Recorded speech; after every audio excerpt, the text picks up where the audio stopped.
सामाजिक एकात्मता आणि परंपरेचा सुंदर आविष्कार पुन्हा एकदा पाहायला मिळाला. जय बजरंग. मित्रमंडळ यांच्या वतीने होळीचा सण यंदाही उत्साहपूर्ण वातावरणात साजरा करण्यात आला. सणाच्या निमित्ताने परिसर आनंद, उत्सुकता आणि भक्तिभावाने भारावून गेला होता. होळी पूजनाचा कार्यक्रम ग्राम विकास अधिकारी सुरेशराव धोत्रे यांच्या हस्ते पार पडला. मंत्रोच्चार आणि पारंपरिक विधींनंतर होळी प्रज्वलित करण्यात आली. उपस्थित ग्रामस्थांनी श्रद्धेने सहभागी होत सणाचे महत्त्व अधोरेखित केले.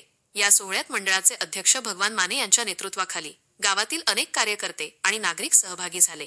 आबासाहेब पवार, अरुण धोत्रे, एकनाथ धोत्रे, गणेश डुकरे, संदीप धोत्रे, अर्जुन डुकरे, नितीन पवार, दिनेश डुकरे, योगेश परदेशी, हरिश्चंद्र धोत्रे, प्रदीप धोत्रे, मनोज धोत्रे, करण तिळवणे, सुमित इंगळे, अख्तर शेख, प्रल्हाद चोथे, विजय धोत्रे, विलास धोत्रे, प्रकाश धोत्रे, बाळू धोत्रे आणि सोमनाथ धोत्रे यांनी कार्यक्रमाला उपस्थित राहून उत्साह वाढवला.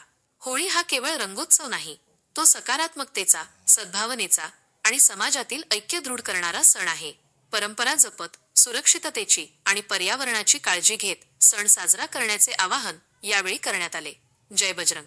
मित्रमंडळाने यंदाही एकत्रितपणे सण साजरा करून गावातील बंधुभाव अधिक मजबूत केला. आर्यव्रत न्यूज मराठीसाठी प्रतिनिधी गणेश राऊत, शहागड.